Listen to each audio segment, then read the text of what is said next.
So you're thinking about launching an iGaming business? Let me tell you, your success isn't going to hinge on your fancy games or your brilliant marketing, not at first anyway. It's all going to come down to one single document, your license. Choosing the right one is a huge strategic decision, and in this explainer, we're going to map out the best path for you. Here's how we're going to break this all down. First, we'll get into why this document is so important, what I call the license imperative. Then, we'll figure out how you should make your decision.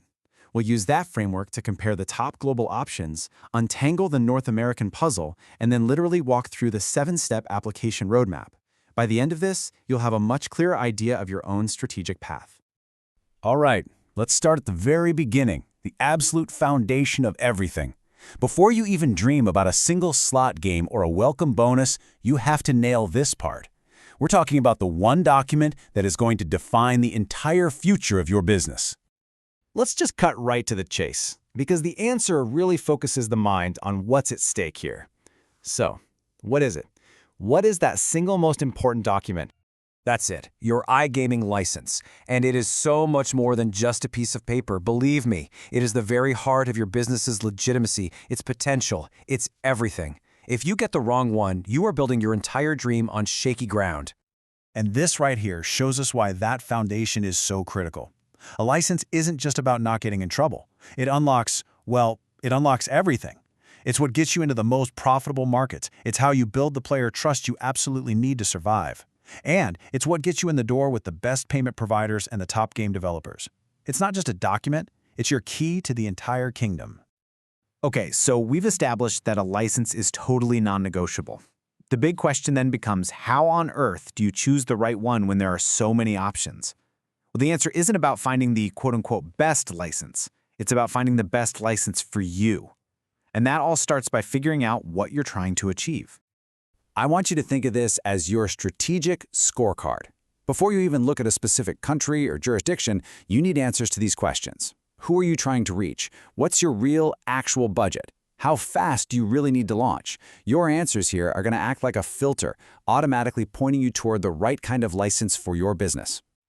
Okay, scorecard in hand, let's get to the main event, a head-to-head comparison of some of the top global licenses.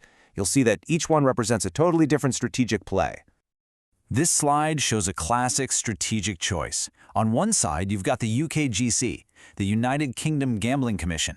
It is the absolute gold standard for credibility and trust, no question, but it's really focused on the UK market. On the other hand, you have the MGA in Malta, which gives you this amazing balance of a great reputation with much broader access to markets across Europe and beyond. The choice is yours. Do you want deep credibility or wider reach? Now let's look at two more plays, the kind that are really popular with startups. Curaçao is what we call the speed-to-market play. It's just a faster, more direct path to getting your brand up and running on a global scale. Then you've got Anjouan, which is really emerging as the ultimate cost-effective play. It's perfect for new brands that need to watch every single dollar. So what's the trade-off? Pure speed versus pure budget friendliness. This table really brings it all together, doesn't it? You can see these different strategic profiles pop right out. If you're a big, established brand and financial stability is key, Gibraltar is a no-brainer. If you've got massive global ambitions and want the best tax situation, you're looking at the Isle of Man. The real goal here is for you to look at this chart and find yourself. Which one of these sounds like your business? Okay, let's shift gears and tackle a region that is, well, it's uniquely complicated. I want you to forget everything we just talked about with these single global licenses. North America is a completely different beast. This is the single most important fact you need to burn into your brain about this market. It's not one market. It is a messy patchwork of dozens of individual state and provincial rules. You simply cannot get one license and cover the whole area. It doesn't exist. In the US, it is all handled state by state by state. This slide just lists a few of the key states where online casinos and sports betting are fully legal. If you want to operate in Michigan, you need a license from the Michigan Gaming Control Board. If you want to be in New Jersey, you need one from their Division of Gaming Enforcement. You have to think of each state as its own separate country when it comes to the rules. And you know what? The story is pretty much the same up in Canada. Regulation happens at the provincial level. British Columbia has its system, Quebec has another, and so on. Ontario, though, has a really unique model that's worth taking a closer look at. So, Ontario uses this interesting two-step system.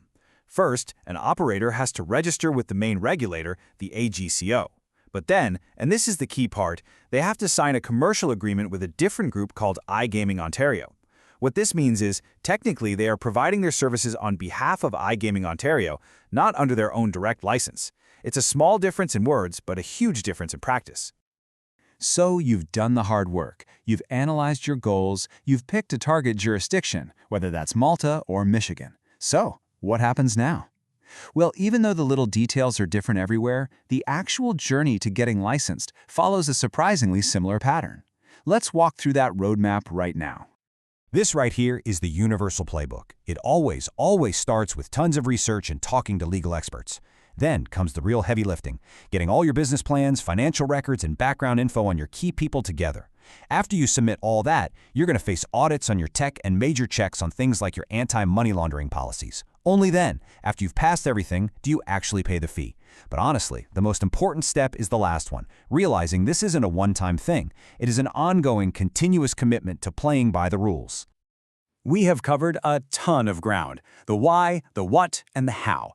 And now we come to it, the final decision.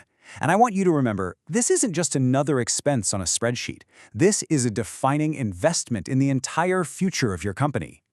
And wow, what an investment it can be. This slide really puts the financial stakes into perspective. On one end of the spectrum, you have a new market like Brazil, which is asking for a jaw-dropping $5.25 million just to get in the game.